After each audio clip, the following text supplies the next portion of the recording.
આજના મુખ્ય અને અગત્યના સમાચાર વિશે ફટાફટ જાણી લી તે પહેલાં જો તમે અમારી ચેનલમાં નવા હોય અને સબસ્ક્રાઈબ ના કરી હોય તો સબસ્ક્રાઈબ કરી લેજો। લીંબુના ભાવ આસમાને પહોંચ્યા। ઉનાળામાં કાળઝાળ ગરમીને કારણે ગરમીથી રાહત આપતી ચીજ વસ્તુઓના ભાવ વધી રહ્યા છે, ત્યારે લીંબુના ભાવ પણ આસમાને પહોંચ્યા છે। લીંબુના ભાવ 40 રૂપિયા પ્રતિ કિલોથી વધીને 200 રૂપિયા પ્રતિ કિલો થઈ ગયા છે। આગામી દિવસોમાં લીંબુના ભાવ હજુ પણ વધવાની શક્યતાઓ દર્શાવવામાં આવી છે। પોલીસ ભરતીને લઈને મહત્વના સમાચાર સામે આવ્યા છે। પીએસઆઈ તથા લોકરક્ષક ભરતી માટે મહત્વના સમાચાર સામે આવ્યા છે। પોલીસ ભરતીને લઈને હેલ્પલાઇન નંબર શરૂ કરાય છે। ઉમેદવારો સોમવારથી આ નંબર ઉપર ફોન કરી અને જરૂરી માહિતી મેળવી શકશે। રજાના દિવસ સિવાય હેલ્પલાઇન નંબર ઉપર માહિતી મળી રહી છે। હેલ્પલાઇન નંબર માટે 3 નંબર જાહેર કરવામાં આવ્યા છે, જે નીચે દર્શાવ્યા છે। તેમાંથી કોઈ પણ તમે એક નંબરમાં ફોન કરી અને તમને જે માહિતી જોઈતી હોય તે માહિતી તમે પૂછપરછ કરી અને તેમને માહિતી મળી શકશે। અત્યાર સુધીમાં 1,08,000થી વધુ અરજીઓ થઈ છે, જેમાં 80,000 અરજી કન્ફર્મ કરવામાં આવી છે। આગળના અને મહત્વના સમાચાર વિશે વાત કરીએ તો ક્રિકેટમાં ધોની અને રાજકારણમાં રાહુલ ગાંધી ફિનિશર। રાજનાથસિંહ મધ્યપ્રદેશમાં એક રેલીમાં કહ્યું, ગાંધીની સરખામણી ધોની સાથે કરી છે। રક્ષામંત્રીએ ભીડને પૂછ્યું, ક્રિકેટરમાં શ્રેષ્ઠ ફિનિશર કોણ છે? તો ભીડમાંથી અવાજ આવ્યો કે ધોની। આ પછી રક્ષામંત્રીએ કહ્યું, ભારતીય રાજકારણમાં શ્રેષ્ઠ ફિનિશર રાહુલ ગાંધી છે। આ નિવેદન પર તમારો શું મત છે તેના વિશે એક કોમેન્ટ કરજો અને અમને પણ જણાવજો। આગળના સમાચાર વિશે વાત કરીએ તો રેલવે લાઇન મહત્વના સમાચાર સામે આવ્યા છે। રેલવે સ્ટેશનમાં લોટ ચોખાનું વેચાણ થશે। ભારતીય રેલવે સ્ટેશન પર જ લોકોને લોટ અને ચોખાનું વેચવાનો નિર્ણય લીધો છે। આ માટે રેલવેએ ગ્રાહક બાબતો, ખાદ્ય અને જાહેર વિતરણ મંત્રાલય સાથે હાથ મિલાવ્યા છે। આ પહેલાંથી જ ઝારખંડ, બિહાર અને પશ્ચિમ બંગાળમાં જતા લોકોને સ્ટેશનથી જ સસ્તા લોટ અને ચોખા ખરીદી શકશે।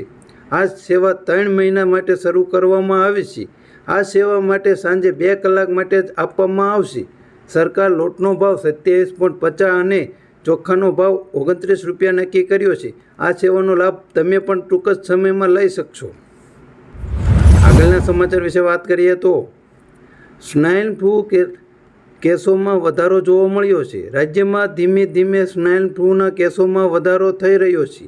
ભાવનગર જિલ્લામાં સ્વાઇન ફ્લૂનો કહેર ફરી જોવા મળી રહ્યો છે। સ્વાઇન ફ્લૂથી વધુ એક વૃદ્ધનું મોત થતાં લોકોમાં ચિંતામાં ગરકાઈ જવા પામ્યા છે।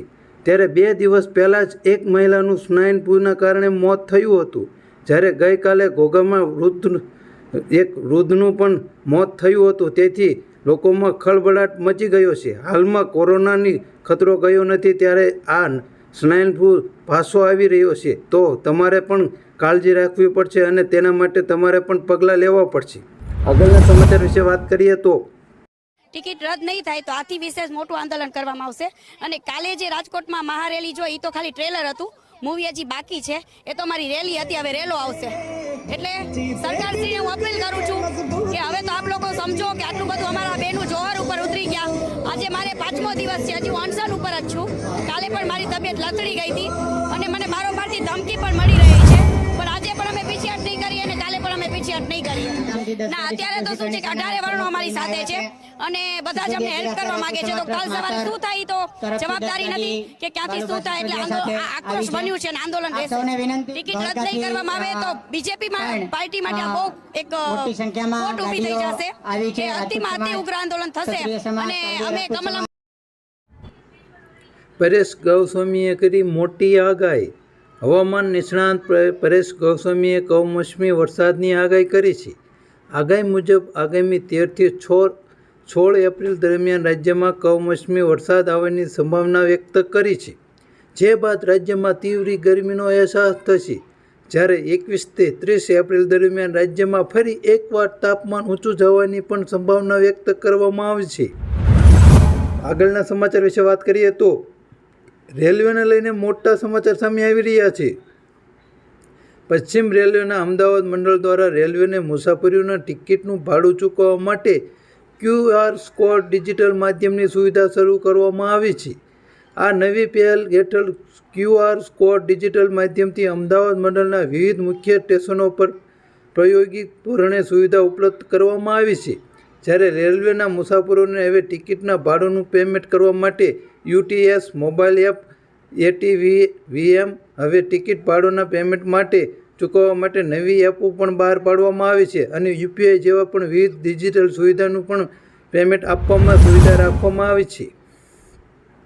ભાજપના સ્થાપના દિવસને લઈને મહત્વના સમાચાર સામે આવ્યા છે. PM મોદી યુપીના સહારનપુરમાં જાહેર રેલીનું સંબોધન કરી હતી, જેમાં તેમણે ભાજપના સ્થાપના દિવસને લઈને કહ્યું હતું કે આજે ખૂબ જ અવસર છે. આજે ભાજપનો સ્થાપના દિવસ છે.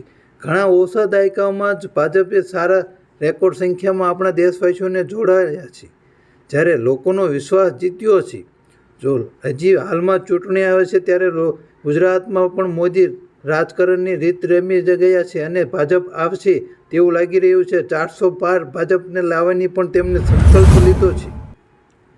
રૂપાલાના વિરોધમાં મહારેલી જોવો તમે. ક્ષત્રિય સમાજના રાજકોટમાં મહારેલી યોજવાની કલેક્ટર તંત્ર દ્વારા મંજૂરી આપી દીધી છે, જેના પગલે બહુમાળી ચોક ખાતે મોટી સંખ્યામાં પોલીસ બંદોબસ્ત ગોઠવાયો છે, જ્યાં વોટર કેનલ અને વધુ વાહનો તકેદારીના ભાગરૂપે રાખવામાં આવ્યા હતા. હાલમાં રૂપાલાના વિરોધમાં મહત્વના ચુકાદા પણ નહીં, એમાં મેં તો મારું સ્ટેન્ડ ડે ફર્સ્ટ ક્લિયર કરી દીધું હતું. મારીથી જે શાબ્દિક ભૂલ થઈ હતી મેં એની માફી મીડિયાથી પણ માગી લીધી હતી અને ક્ષત્રિય સંમેલનની અંદર જઈને રૂબરૂ પણ માગી લીધી હતી. એટલે એ વિષય મારી દ્રષ્ટિએ પૂરો થઈ ગયેલો છે અને મને ક્ષત્રિય સમાજના આગેવાનોએ પણ આ અંગે હૈયાધારણ.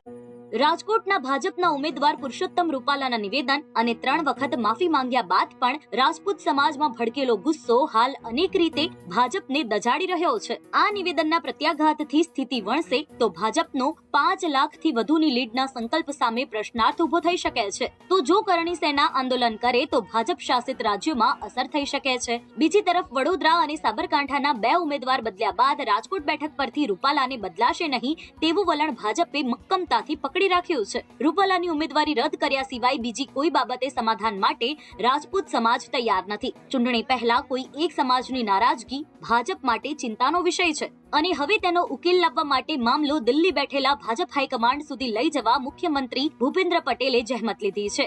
ત્યારે 1-2 દિવસમાં આ મુદ્દે કોઈ ચોક્કસ નિર્ણય જાહેર થાય તેવી શક્યતા છે. अभी 100 दिन में चुनाव में बिजी हूं तो आपके पास भरपूर समय है. आप सोच के रखिए, क्योंकि शपथ लेने के